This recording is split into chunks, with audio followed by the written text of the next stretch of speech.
I'm here to sing. Brielle laughed. Sing? You smell like a dumpster. Get off this stage, cockroach. Please, just one song. One song, screech into a microphone like a stray cat in heat. They get put down. Talia's voice broke. My mama's dying. She's got 6 months. I'm begging you, one song. The backstage went quiet. A cameraman looked away. A stagehand held his breath. Brielle tilted her head. Fine, sing. Let the country watch a little hood rat choke on live TV. She stepped aside like she was opening a door for a dog. Nobody in that building knew that the girl they just called an animal was about to silence every voice in that room. And the judge who'd laughed the hardest would be the one who couldn't stop his tears. God. If you think that was intense, just wait, because this story gets so much worse. And fried catfish, and something burning that nobody ever bothered to find. Talia Turner had lived there her whole life. A second-floor apartment on Lauderdale Street with a busted radiator and windows that let in the winter whether you wanted it or not. Her mother, Grace Turner, used to fill that apartment with music. Jazz, old gospel, songs she wrote on napkins in the backs of electricity bills. Grace had a voice that could make a grown man sit down and rethink every decision he'd ever made. She'd sung at the Blue Note on Beale Street before Talia was born. Small crowds, big talent, no luck. Now Grace couldn't sing at all. The cancer had started in her lungs and worked its way through her like a slow fire eating a house from the inside. Stage 3. The doctors at Baptist Memorial used words like aggressive and timeline and palliative options, which was their way of saying they were running out of things to try. Talia had been there for every appointment, every scan, every conversation where the doctor's voice dropped half an octave because he was about to say something terrible. She'd held her mother's hand through 2 rounds of chemo that stripped Grace down to 91 pounds and a whisper. The bills came like clockwork. Talia stacked them on the kitchen counter in order: electric, water, hospital, hospital, hospital. The hospital ones were always the thickest, $247,000 and climbing. Numbers so large they stopped meaning anything, just shapes on paper that stood between her mother and being alive next year. Talia worked 2 jobs. She washed dishes at Gus's Chicken on weeknights, her hands raw and cracked from the industrial soap. Sundays, she sang in the choir at Greater Faith Baptist, where the congregation paid her $50 a week because Pastor Williams said a voice like hers was doing the Lord's work, and the Lord's work deserved at least minimum wage. Grace had taught her to sing before she could read. Sitting on the kitchen floor, 3 years old, mimicking her mother's runs and riffs like a game. "Singing is praying twice, baby," Grace would say, pressing her lips to Talia's forehead. "Once for the words, once for the feeling." Talia never asked about her father. She'd tried once, at 7 years old, and Grace had gone so quiet the apartment itself seemed to hold its breath. "He left before you arrived," Grace finally said. "That's all there is to that story." She never brought it up again. The only trace of him was a silver necklace Grace never took off, a delicate chain with a small pendant engraved with 2 letters, G and N. Grace. And someone whose name Talia didn't know. When Grace went into the hospital for the last time, she'd unclasped it with trembling fingers and pressed it into Talia's palm. "Keep this close," she'd whispered. "It'll remind you that somebody loved me once, even if he forgot."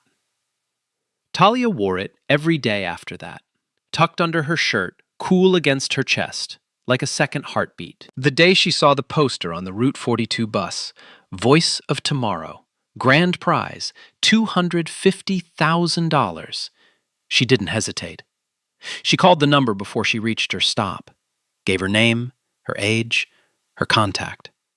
The woman on the phone asked if she had representation. No, ma'am. Professional training? My mama. Previous competition experience? Church choir. Every Sunday. There was a pause. Then, auditions are in Nashville, next Saturday. You'll need to arrange your own travel. Talia counted the money in the coffee can under her bed. $63. A one-way Greyhound ticket to Nashville cost $58. She bought the ticket. One way. She'd figure the rest out later. Or she wouldn't. Either way, her mother was dying, and sitting still had never saved anyone. Voice of Tomorrow was not a talent show. It was a machine. 12 seasons, 30 million viewers at peak. A revolving door of judges and producers and network executives who understood one thing perfectly. People don't watch singing competitions for the singing. They watch for the moments, the gasp, the tear, the underdog story that makes them believe for 3 commercial-free minutes that the world is fair. This was season 13. The judges' table held 3 chairs and 3 very different kinds of power. In the first chair sat Lorraine Palmer, 62 years old, retired opera soprano who'd performed at La Scala, the Met, and Carnegie Hall before her vocal cords gave out at 55. She wore reading glasses on a pearl chain and called every contestant darling, regardless of whether she was about to praise them or destroy them. The audience loved her. Contestants feared the gentleness, because when Lorraine said, "Darling, that was lovely," and then paused, what came next was never lovely. In the third chair sat Victor Steele. 41. Hip-hop producer turned television personality. 3 platinum albums, a laugh that could fill a stadium. Victor played to the cameras the way a matador plays to the crowd. Big gestures, bigger opinions, always entertaining. He liked drama. He liked tears. He liked contestants who gave him something to react to. And in the middle chair, the chair that mattered, sat Nathan Hayes. Nathan didn't need an introduction, but the show gave him one every week anyway. 12 Grammy Awards, over 150 #1 records produced. He'd shaped the careers of artists whose names hung in the Rock and Roll Hall of Fame. At 44, Nathan Hayes was the most powerful ear in American music, and he was tired of listening. This was his last season. He'd told the network quietly, no press release, no farewell tour. He was done. Nearly 20 years of other people's dreams had hollowed out something inside him he couldn't name and couldn't fix. 2 marriages, both ended by silence. No children. A penthouse in Manhattan that echoed when he walked through it. He sat behind the judges' table now, flipping through the contestant roster. 500 names, 500 headshots, 500 bios that blurred together into one long, desperate hum. His pen moved down the page without stopping. Turner, Talia, age 18, Memphis, Tennessee. No representation, no training listed. Emergency contact, Baptist Memorial Hospital. He didn't pause, didn't notice. The name meant nothing to him. Not yet. Backstage, the real battle lines were already drawn. Brielle Ashford, 22 years old, Juilliard-trained, daughter of entertainment lawyer Colton Ashford, had arrived with a vocal coach, a stylist, a social media manager, and the quiet confidence of someone who'd been told since birth that she was destined for exactly this. She stood in front of the mirror, warming up with precision scales that sounded like a textbook come to life. Technically flawless, emotionally vacant. But no one in her circle would ever tell her that. 500 sinners, 1 prize. And somewhere between the silk and the duct tape, the story had already begun. They called her number at 4:47 in the afternoon. By then, Talia had been sitting on a metal folding chair for 9 hours. Her back ached. Her mouth was dry. She'd watched 63 contestants go through those double doors, and only 11 had come back smiling. Number 341, Turner. She stood. Her knees popped. Somewhere behind her, she heard Brielle Ashford whisper to her stylist, "Watch this. 30 seconds, tops." The auditorium was bigger than anything Talia had ever stood inside. The ceiling stretched so high the lights looked like stars. The judge's table sat 40 feet away, elevated on a platform. 3 figures behind a wall of monitors and microphones and bottled water that cost more than her bus ticket. Victor Steele leaned back in his chair and grinned. "All right, sweetheart. What are we hearing today?" Lorraine Palmer adjusted her glasses and offered a small, warm smile. "Take your time, darling." Nathan Hayes didn't look up. He was writing something on his notepad. A note about the previous contestant, or a grocery list, or nothing at all. It didn't matter. Talia was invisible to him. "I'm going to sing Amazing Grace," Talia said. Her voice was steady, but her hands shook at her sides. She pressed them against her thighs to keep them still. Victor raised an eyebrow. "Amazing Grace? That's a bold choice for a competition. Every church in America sings that song." "Yes, sir," Talia said, "but not like my mama sings it." The track started, a single piano note, slow and clean. Talia closed her eyes, and then she opened her mouth. The first note came out low, quiet, almost a whisper. It floated across the auditorium like smoke curling off a candle, fragile and barely there. The kind of sound that makes you lean forward without realizing it. Then the second note, stronger, deeper, a crack in the foundation that let the whole river through. By the third line, the auditorium had gone silent. Not polite silence, not waiting silence, the kind of silence that happens when 5,000 people forget to breathe at the same time. Talia's voice climbed. It broke open in the middle of "A Wretch Like Me," not from weakness, but from something rawer than technique could ever manufacture. 18 years of washing dishes and counting hospital bills and sleeping on buses poured out of her throat in a sound that didn't ask for permission. It took. Lorraine Palmer's hand went to her mouth. Her eyes filled. Victor Steele stopped grinning. He sat forward, both hands flat on the table, staring. And Nathan Hayes. Nathan Hayes looked up. His pen hit the table. His notepad slid to the edge. His face changed in a way the cameras caught, but nobody understood. Something behind his eyes shifted, like a door opening in a room he'd bricked shut years ago.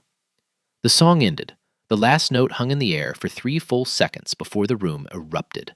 5,000 people on their feet, stomping, screaming, the kind of applause that vibrates in your chest. Lorraine was crying openly. "Darling," she managed, "that was... I don't have the words." Victor shook his head slowly. "Where have you been hiding?" Nathan said nothing. He stared at Talia, at the way she held the microphone, the way her eyes were still closed, the way her shoulders carried something too heavy for 18. He picked up his scorecard. 10. He didn't explain. He didn't speak. He just wrote the number and set his pen down, and his hand was not entirely steady. Backstage, Brielle Ashford deleted the video she'd been recording. The second round came 3 days later. Talia sang Etta James's "At Last" and turned it into something that sounded less like a love song and more like a prayer answered too late. She advanced. The third round, a group performance challenge, nearly broke her. She'd never sung with other people before, not like this, not choreographed, not with harmonies mapped out on sheet music she could barely read. But her voice didn't need a map. It found the cracks in every arrangement and filled them. Each night after rehearsals, Talia sat on the floor of the shared dormitory bathroom, the only place with reliable signal, and called Baptist Memorial. The nurses knew her by name now. "She's resting," they'd say, or she had a good day. Or, on the bad nights, she's asking for you, sweetheart. Talia would press the phone to her mouth and sing, softly, whatever Grace wanted to hear. Sometimes old hymns, sometimes the jazz melodies Grace had hummed to her as a baby. She'd sing until the nurse said Grace had fallen asleep, and then she'd sit there for another 10 minutes, listening to her mother breathe through the phone, counting each exhale like coins she couldn't afford to lose. Brielle Ashford did not take defeat gracefully. After Talia's second standing ovation, things started happening. Small things. The kind that could be accidents if you were naive enough to believe in that many coincidences. Talia's microphone disappeared from her assigned station 30 minutes before the round 3 sound check.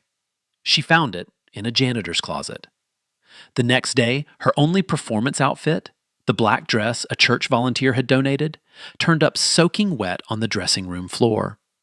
A spilled water bottle, Brielle explained with wide, innocent eyes. These things happen. Talia wrung out the dress and wore it damp. She didn't report it. She didn't confront Brielle. She didn't have the time or the energy for enemies. I'm not here to win a fight, she told the production assistant, who asked if she wanted to file a complaint. I'm here to win a prize. There's a difference. Nathan Hayes, meanwhile, had begun acting strange. The other judges noticed. Lorraine caught him watching Talia's rehearsal footage on his tablet between rounds, rewinding the same passage over and over, his jaw tight. You seem taken with this one, Lorraine said carefully. Anything I should know? She's talented, Nathan said, not looking up. That's all. But it wasn't all. After the round 2 performance, Nathan had stopped Talia in the corridor. The exchange lasted 12 seconds. The cameras caught it, but the audio didn't.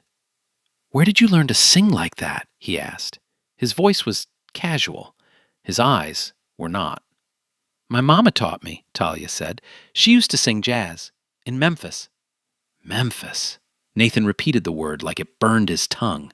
He nodded once and walked away. That night, news from the hospital hit different. Grace had taken a turn. The oncologist moved the timeline up. 3 months, he said now. Maybe less. The tumor was advancing faster than the models had predicted. Talia sat on the bathroom floor again. But this time, she didn't call. She pressed her forehead against her knees and cried. Deep, ugly, shaking sobs that echoed off the tile. She didn't know that Willie Brooks, a 58-year-old stagehand with a bad knee and a quiet heart, was standing outside the door. She didn't know he'd listened to the whole thing.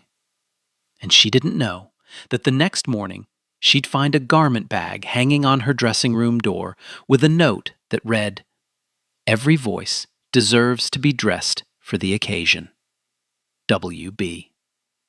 Inside was a simple navy blue dress, her size, brand new. The quarterfinal round cut the field from 40 to 20. The semifinal would cut it to 10. The songs had to be originals or deep cuts nobody would recognize. The judges wanted range, surprise, proof that a voice could do more than cover someone else's greatness. Talia didn't have an original song. She had something better. She had her mother's, Midnight in Memphis. Grace Turner had written it in 2007 on the back of a cocktail napkin at the Blue Note on Beale Street. Never recorded. Never performed outside that apartment on Lauderdale Street.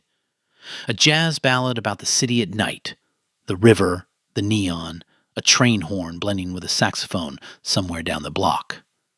But underneath, it was a love song, the kind you write when you know the person isn't coming back. Talia had heard it 1,000 times. Grace hummed it while cooking, sang it folding laundry, whispered it during chemo sessions when the drugs made her forget where she was, but not who she'd loved.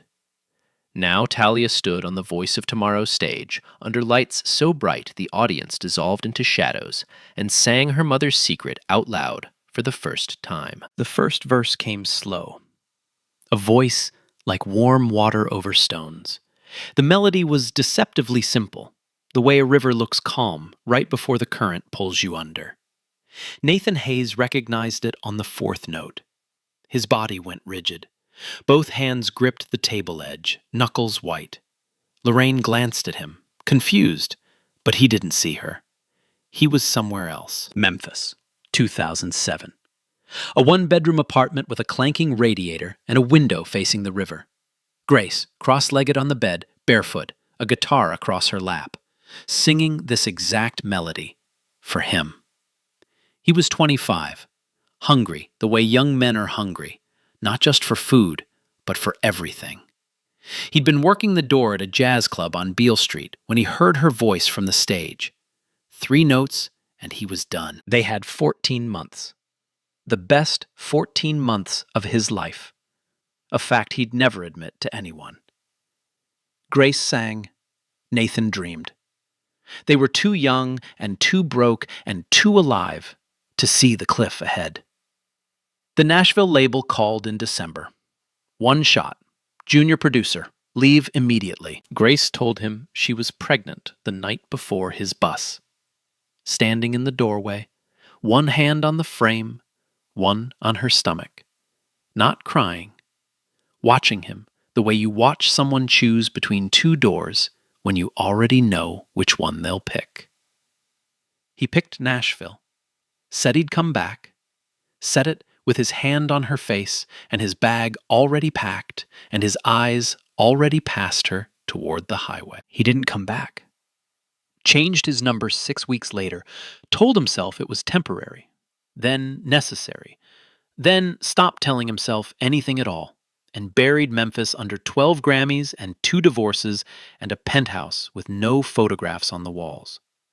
Now that melody was coming out of an 18-year-old girl on national television. The same phrasing, the same breath patterns, the same crack on the word gone that Grace used to do because she meant it. Nathan stood, his chair scraped back. 20 million viewers watched his face drain. The song ended. The audience erupted. Talia opened her eyes and smiled, a real smile, the kind she hadn't worn in months, because she felt her mother in every note. Nathan didn't clap. He walked off set, down the corridor, into the men's room, gripped the sink with both hands, and stared at his reflection, the face of a man who had everything except the one thing he'd thrown away. He pulled out his phone, typed, Grace Turner, Memphis Hospital. Results in 0.3 seconds. A GoFundMe with $1,200 raised. A photo of Grace, thin, hollow, still beautiful, in a hospital bed. And next to her, grinning in a Christmas photo, a girl with Grace's smile and Nathan's eyes. He sank to the floor. The phone screen glowed against his face. God, he whispered, what did I do? Bro, 18. She's 18. And she's singing a song her dying mama wrote for the man who ghosted them. And that man?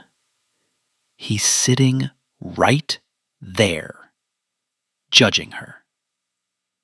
Imagine finding out your judge is the father who never showed up. I can't. The video hit the internet before Talia left the stage. Not the performance. That went viral too. 4 million views overnight. The other one. Posted from a burner account at 11:47 p.m. with the caption, Is Voice of Tomorrow rigging results for a sob story? Hashtag pity vote. Hashtag not talent, just tears. The clip was a mashup. Talia's hospital backstory, pulled from a backstage interview, spliced next to her standing ovations. The implication was surgical. She wasn't winning because she could sing.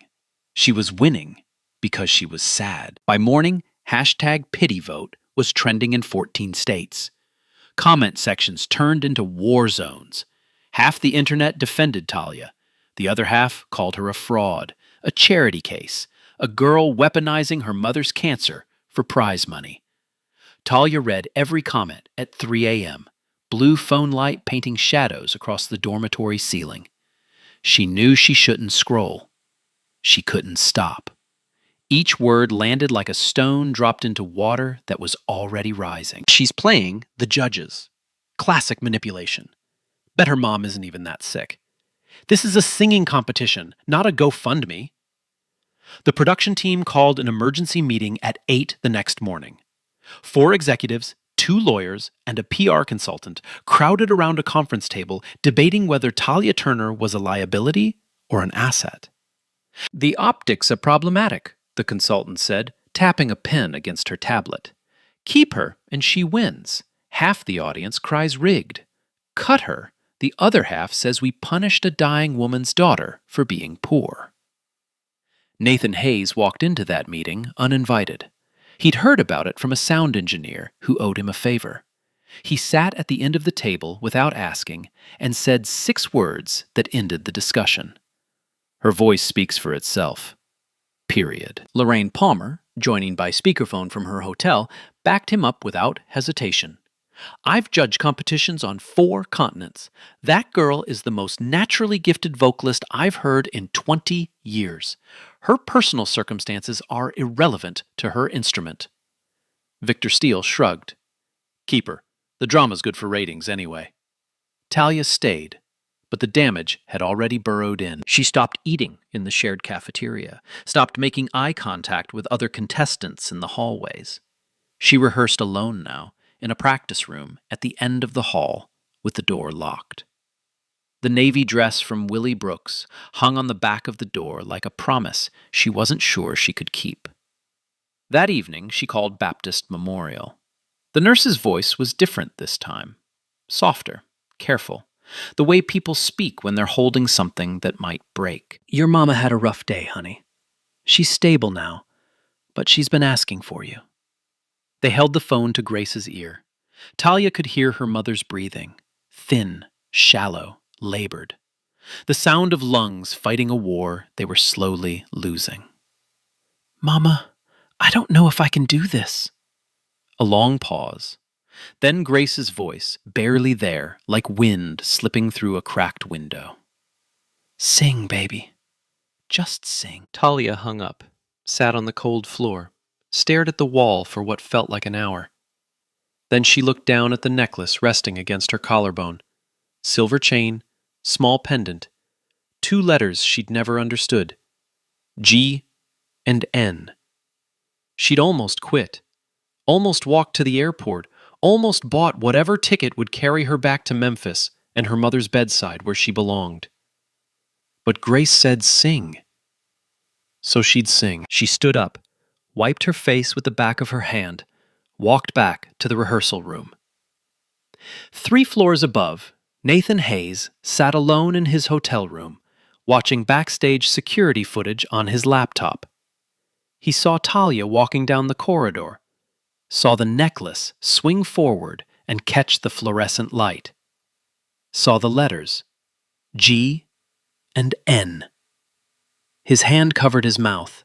His chest caved inward like something structural had given way. He'd bought that necklace on Beale Street for $37 the night he told Grace Turner he loved her. Nathan Hayes didn't sleep that night. He sat in the dark of his hotel room with the curtains drawn and the minibar untouched and the security footage frozen on his laptop screen. The image glowed. Talia in the corridor, mid-stride, the necklace catching light. G and N. Grace and Nathan. $37 at a jewelry kiosk on Beale Street, winter of 2007, because he couldn't afford a ring, but wanted her to have something real. He closed the laptop, opened it again, closed it. The memories came whether he wanted them or not. Grace, at 23, hair in twists, laughing at something he'd said that wasn't even funny, laughing because she was happy, and happiness made her generous with everything, even her laughter. The apartment smelled like garlic and cheap red wine, and the vanilla candle she burned on the windowsill because it made the place feel like somewhere instead of nowhere. They'd talk until 2 a.m. about everything. Music, God, whether aliens were real, what they'd name their kids. Grace wanted a daughter. She'd already picked the name. Talia. Found it in a baby name book at the library and circled it in pencil. It means dew from heaven, she'd said. Nathan remembered laughing. We're 25. We're not having kids. Grace had smiled. That knowing, patient smile she wore when he said something she'd already seen through. We'll see. She was right. She was always right. And he punished her for it by disappearing. The Nashville years blurred together. Junior producer to senior producer to corner office to the penthouse on Music Row. Every rung of the ladder another mile from Memphis. He told himself the distance was geography. It wasn't. It was cowardice compressed into a career. 2 marriages came and went. The second one ended because Elaine found a letter he'd written to Grace at 3 a.m. and never sent. 6 pages in his handwriting that said everything he'd been too afraid to say out loud. No children. Not from lack of opportunity, but from a locked room inside him he refused to open. Because he knew what was in there. A girl named Talia. A debt he could never repay. He called his assistant at midnight. Everything on Grace Turner, Memphis, Baptist Memorial Hospital, medical records, bills, all of it.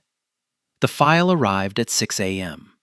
He read it sitting on the bathroom floor because his hands shook too badly to hold the phone at the desk. Stage 3 lung cancer. 2 rounds of chemo. 1 failed clinical trial. Outstanding balance, $247,000. Insurance, none. Emergency contact, Talia Turner, daughter. No father listed. No other family. Just an 18-year-old girl and a stack of bills taller than hope. He scrolled to the photos. Grace, in the hospital bed. 61 pounds. Tubes in her arms. A scarf on her head. And eyes that still, after everything he'd done and everything he'd failed to do, looked like they were waiting for someone to walk through the door. Nathan set the phone down, walked to the bathroom mirror. 44 years old. 12 Grammys on a shelf in Manhattan. A net worth that could pay Grace's hospital bills 40 times over without noticing. He'd had the money for years. Could have found her at any point. Could have typed her name into a search bar and fixed everything with 1 phone call and 1 wire transfer. But that would have meant admitting he was wrong. And Nathan Hayes had built his entire identity on never being wrong. He pressed his forehead against the cold glass. He deserved worse than cold glass. I'm going to fix this, he whispered to his own reflection. But not yet. Not until she earns it herself. She deserves that much. It was the first honest thing he'd said in 19 years. It was also, he suspected, the last selfish thing he'd allow himself. Semi-final night. 10 contestants. 3 would survive. The rest would go home with nothing but a story about the time they almost made it. The auditorium hummed with the kind of electricity that comes when every person in a room knows they're about to witness something that matters. Seats full, cameras hot. A director in the control booth whispering into his headset. This is the episode people talk about. Brielle Ashford went first. She walked onto that stage like she owned it. Her vocal coach had spent weeks drilling a Whitney Houston arrangement that showcased every technical weapon in her arsenal. Runs, riffs, key changes that landed like fireworks. The audience clapped on cue. The judges nodded appreciatively. It was perfect. Polished. The kind of performance you admire the way you admire a well-made machine. Precisely engineered and completely forgettable. Lorraine gave a 9. Victor gave a 9. Nathan, distracted, distant, gave an 8 without explanation. Elijah Crawford went second. 21. Factory worker from Akron, Ohio. Tenor voice like sunlight filtered through amber glass. He sang an original ballad about his grandmother who'd raised him after his parents went to prison. Raw. Real. The kind of honest that makes people look at their hands because eye contact feels too intimate. 3 nines.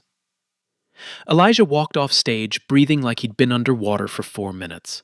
Then the lights dropped. A single spotlight found center stage.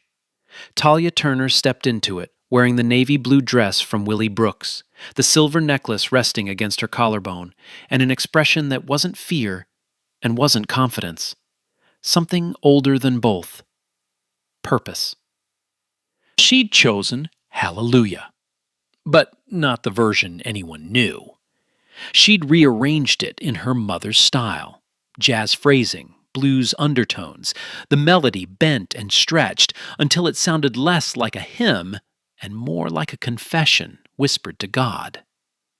The first verse came quiet, almost conversational, like she was telling you a secret in a room full of strangers and somehow making it feel private. The second verse opened up. Her voice climbed, not in volume, but in depth. Each note carried more weight than the last, the song descending into something real and pulling every person in that auditorium down with it. Midway through the third verse, her voice cracked. Not technique failing, something breaking open that she'd been holding shut for weeks. Tears slid down her face. Her hands trembled on the microphone. But the voice didn't falter. It got stronger.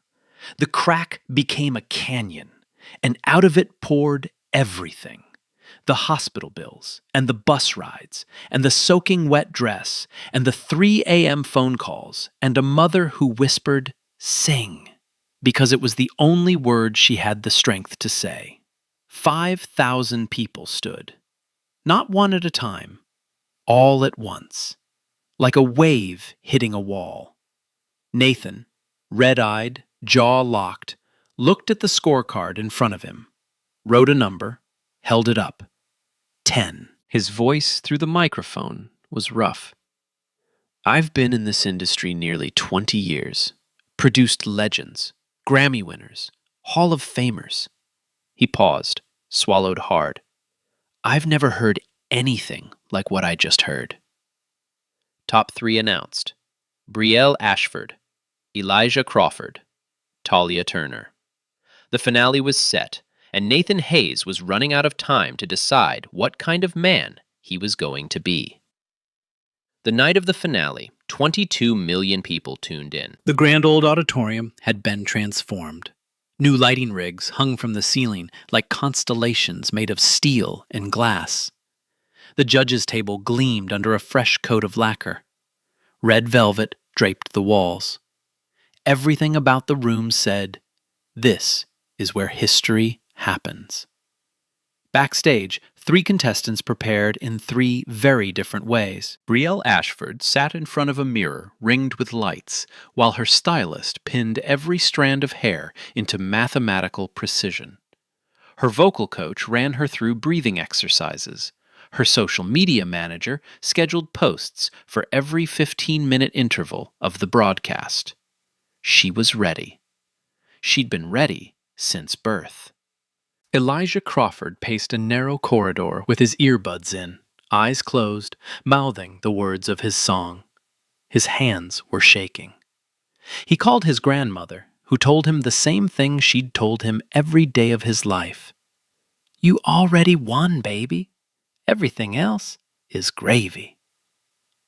And Talia Turner sat on the floor of the dressing room with her phone pressed to her ear, listening to silence. The nurse at Baptist Memorial had placed the phone on Grace's pillow.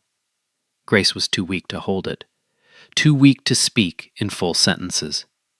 Her breathing came in thin, ragged intervals that sounded like paper tearing slowly. "Mama?" Talia whispered. "I'm going on soon." A pause. A breath. Then Grace's voice, so faint the phone's microphone almost couldn't catch it. "Sing our song, baby." Our song. The one Grace wrote and never named. The one she hummed in the kitchen and whispered during chemo and sang to the ceiling when she thought Talia was asleep. The song about a man who left and a woman who stayed, and a love that refused to disappear even when it had every reason to. Talia had never performed it publicly. She'd sung Midnight Memphis, but that was the city song, the jazz ballad. This one was different. This one was the wound, the raw, open, unhealed wound that Grace Turner had carried for 19 years and turned into melody because melody was the only language that didn't require explanation. "I will, Mama," Talia said. "I promise." She hung up, pressed the phone against her forehead, breathed. Then she stood, smoothed the navy dress, touched the necklace at her throat, and walked toward the stage. Brielle performed first, a powerhouse rendition of Whitney Houston's I Will Always Love You that hit every technical mark with surgical accuracy. The audience cheered. The judges scored high, 9, 9, 8.5. Brielle took her bow and walked off stage with the satisfied expression of someone who believed she'd just won. Elijah went second. His original song, Hands Like Hers, brought the audience to tears. His grandmother's hands, working hands, hands that held him when nobody else would. He sang it with his eyes closed and his fists clenched and his voice breaking in all the right places. Scores, 9, 9.5, 9. Then the auditorium went dark. Not dim, dark. Every light in the building cut at once. 22 million viewers saw their screens go black for 3 full seconds, long enough to wonder if something had gone wrong. A single spotlight hit the stage, white, sharp, a circle of light no bigger than a kitchen table. Talia walked into it. No introduction, no backing track, no music at all.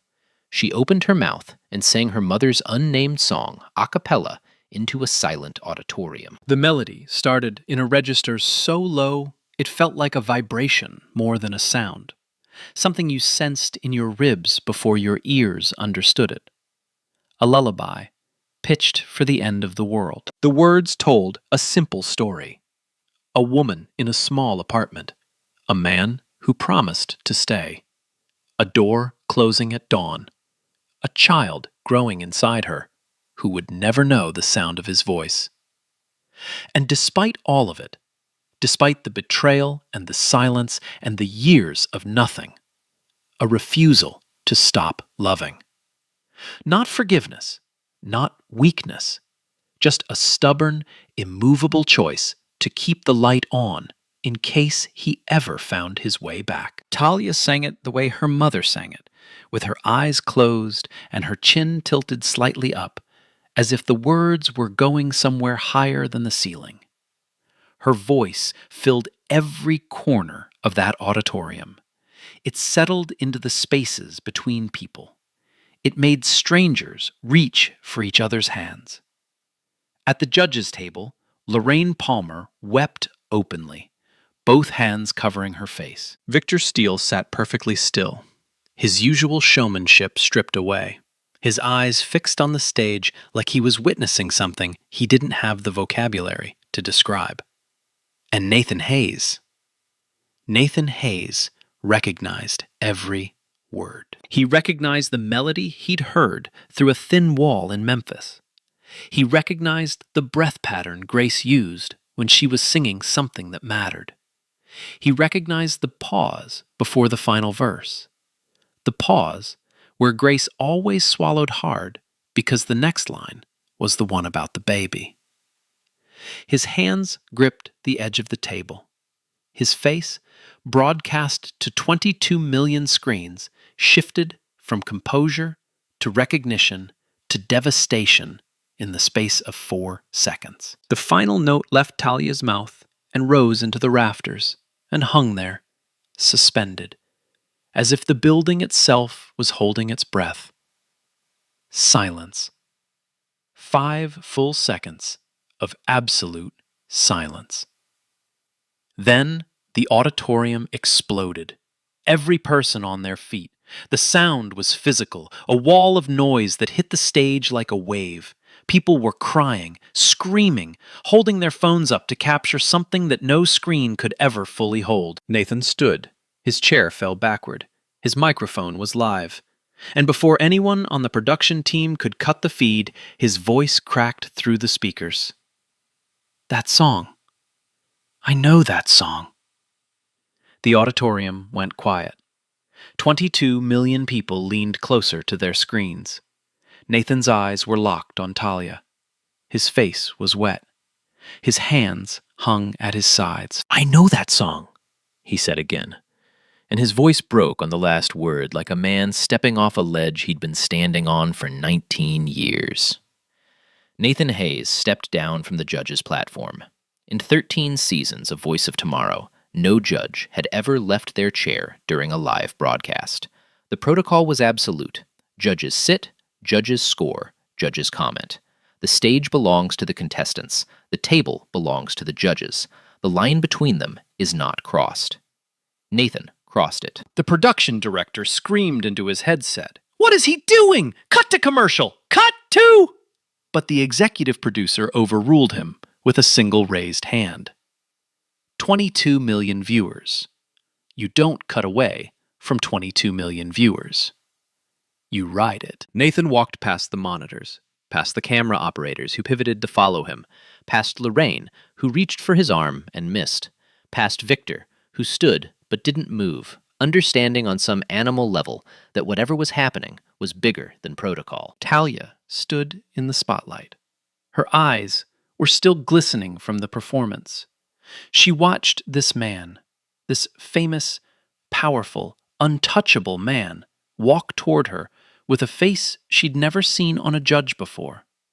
Not critique, not admiration. Something broken and desperate and raw. He stopped 3 feet from her, close enough that the stage microphones picked up his breathing, close enough that 22 million people could see his hands trembling at his sides. His eyes went to the necklace first, the silver chain, the pendant, the letters. Where did you get that? His voice was barely above a whisper, but the microphone caught every syllable. Talia's hand went to the pendant instinctively, protective. My mama gave it to me. Your mama. Nathan's voice cracked. He closed his eyes for a moment, and when he opened them, they were wet. Your mama is Grace Turner, from Memphis. She used to sing jazz at the Blue Note on Beale Street. The auditorium rippled, a murmur that built like wind before a storm. Talia took a half step back.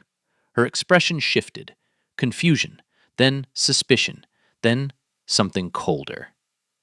How do you know my mama's name? Nathan looked at her the way a man looks at the answer to a question he's been running from for 19 years.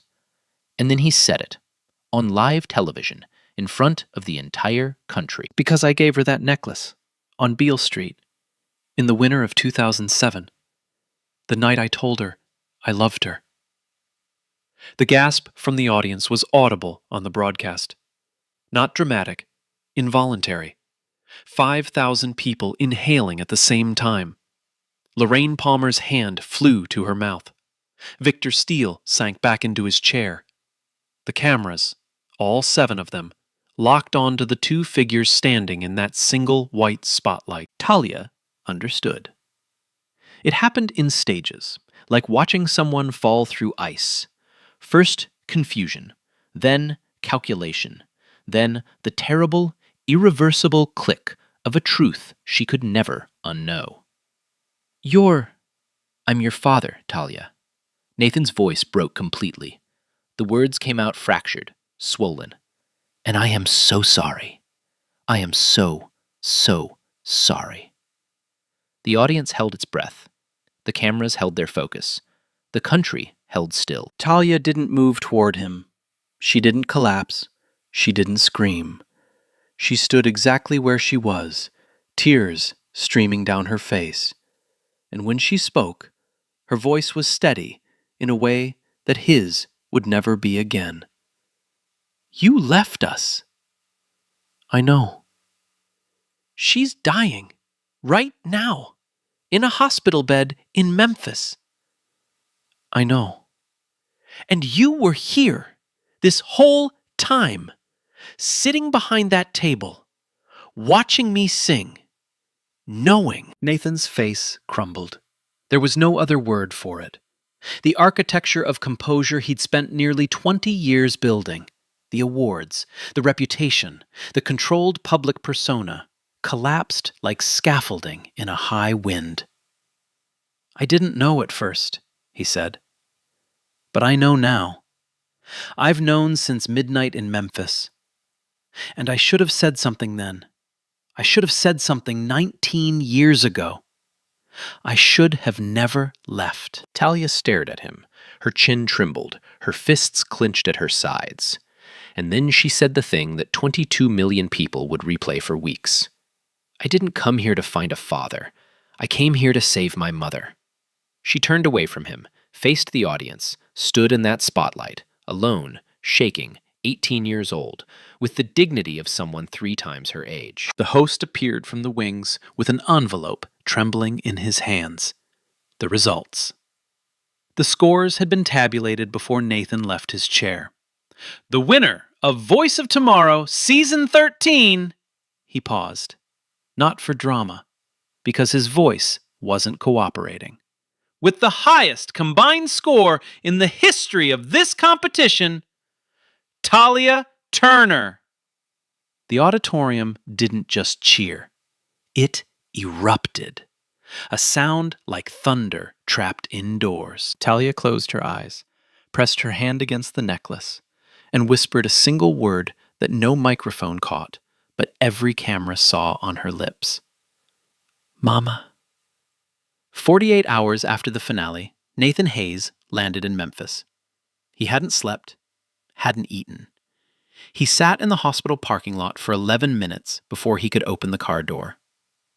Room 412, 4th floor. The hallway smelled like antiseptic, and the particular kind of quiet that hospitals keep. Not peaceful, just muffled. He stood in the doorway. Grace Turner lay in the bed, tubes in her arms, a scarf on her head, monitors beeping in a rhythm that sounded like a countdown.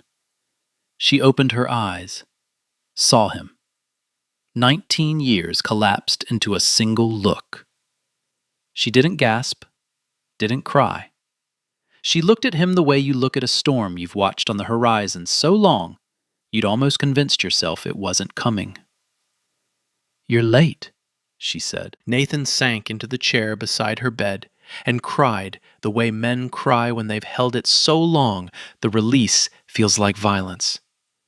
Grace reached over and placed thin, cold fingers on top of his.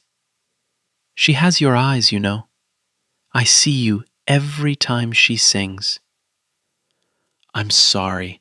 I know. That was all she said. Grace Turner had spent 19 years alone and didn't have energy to waste on a man's guilt. The surgery was scheduled within the week. Nathan paid everything. The $247,000 outstanding, the full treatment plan, the specialists, the private room. He wrote the check and felt nothing, except the hollow understanding that money was the easiest part of what he owed. Talia didn't forgive him. Not that week. Not that month. She sat across from him in the hospital cafeteria and said, I'm glad you're paying. That's the right thing. But you don't get to call yourself a father. That word means something. You have to earn it. Nathan nodded. For the first time in his career, he had nothing worth saying. 6 months later, Grace walked out of Baptist Memorial on her own feet. Cancer in remission. The doctors said remarkable.